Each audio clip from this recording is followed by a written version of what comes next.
For those of you who don't know me, which is most of you, I'm Mike Pence. And just a few short weeks ago, I was honored and humbled beyond words to be nominated to run and serve as the next Vice President of the United States of America.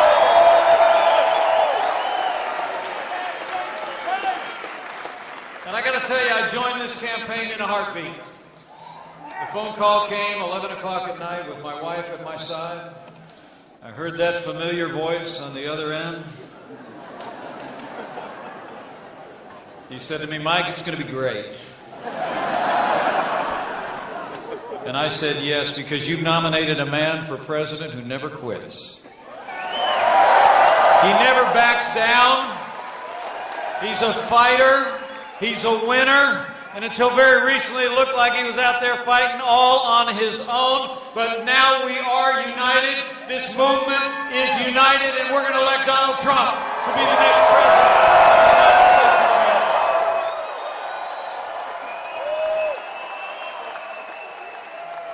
I mean, to get to know this good man, I just have to tell you, I come from south of Highway 40 in Indiana. We talk kind of straightforward and plain down there. And all I can tell you is Donald Trump gets it, right?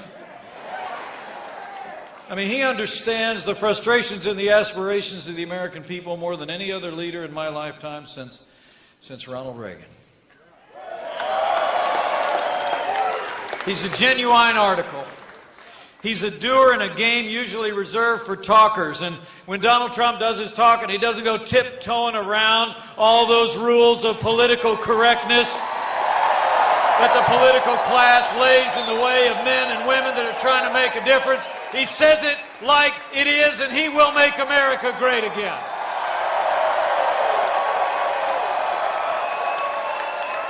You know, the funny thing is, the party in power seems helpless to figure out our nominee.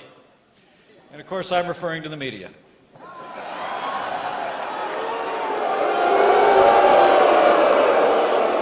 I mean, think about it.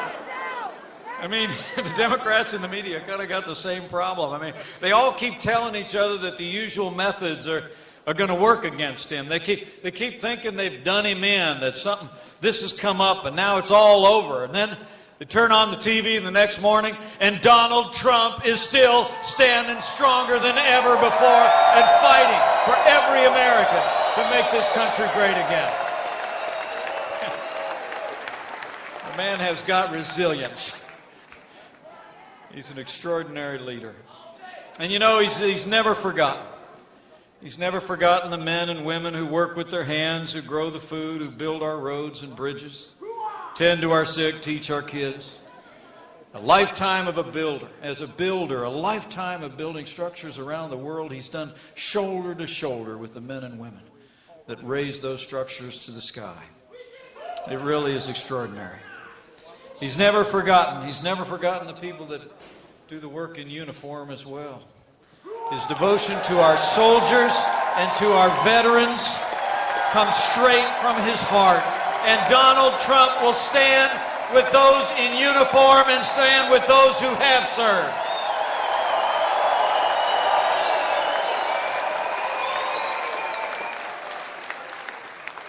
And I'll tell you what, as Chief Law Enforcement Officer of the United States of America, President Donald Trump will support our law enforcement community with the resources that they need to do the job to protect our families and come home safe to theirs. Donald Trump will be a president who restores law and order to every city and every community in this great nation.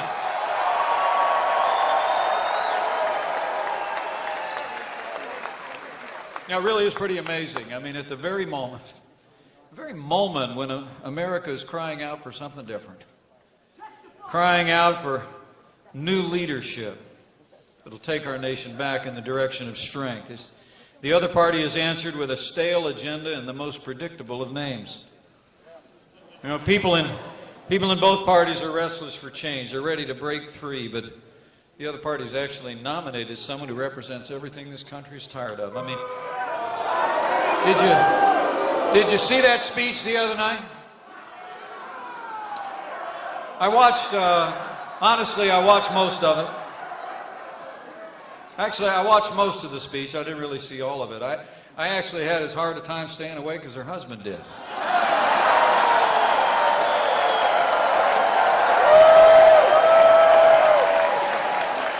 It was, okay, you know, it was long and it was late. I mean, but it wasn't just that though. It was just the same old, same old. Did you notice that? I mean, more taxes, more spending, more borrowing, more bailouts, and more Obamacare. And just this week in Omaha, did you hear about that? I mean, the Democratic nominee accidentally spoke the truth. Did you hear about that?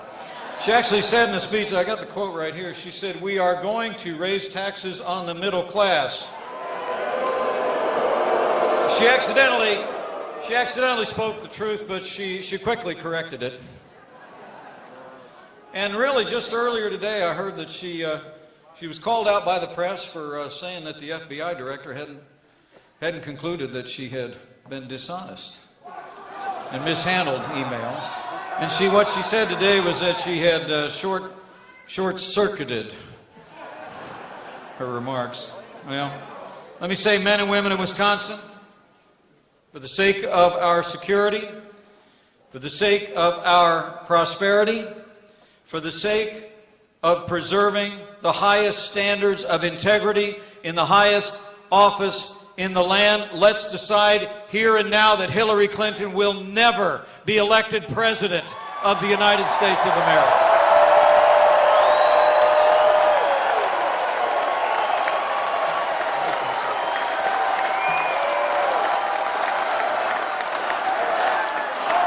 I mean, they tell us, guys, I heard in that speech, they tell us this economy is the best that we can do. The morning after Hillary's speech, official Washington put out the numbers.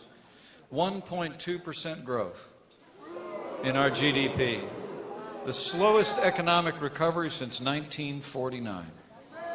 They tell us this economy is the best we can do, but Donald Trump and I know it's not the best we can do. It's just the best they can do. And when Donald Trump becomes president of the United States, we're going to cut taxes, balance budgets, negotiate strong trade deals, repeal Obamacare, and we're going to put the American people back to work.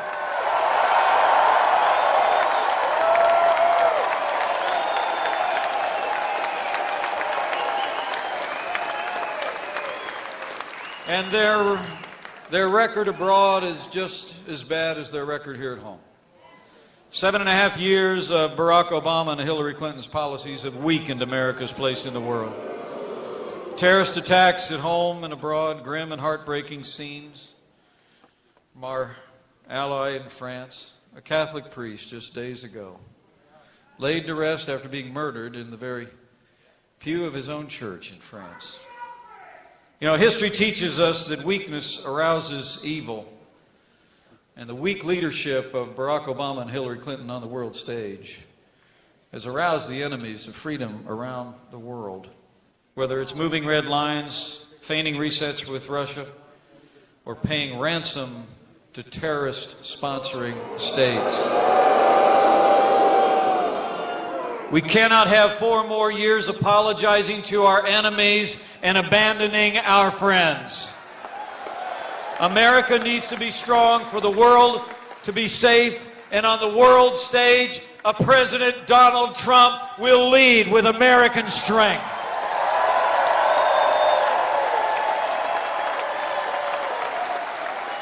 Donald Trump will rebuild our military, stand by our troops, defend our allies, confront radical Islamic terrorism, and Donald Trump will destroy ISIS at its source.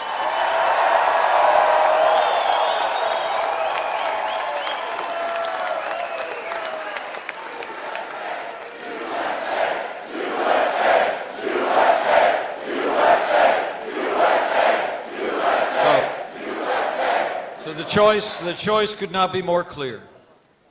If you leave here tonight, go find your neighbors and friends and say it all comes down to this. It's change versus the status quo. It really is. The American people can elect someone who literally personifies the failed establishment in Washington, D.C.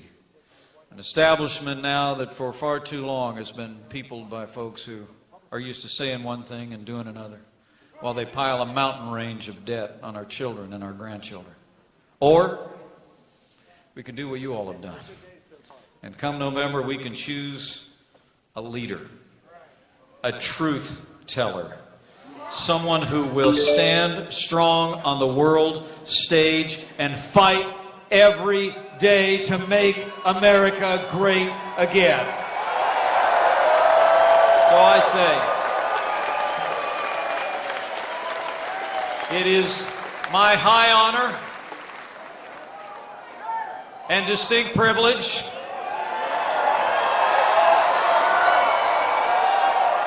for the sake of our troops who deserve a commander-in-chief who will have their back,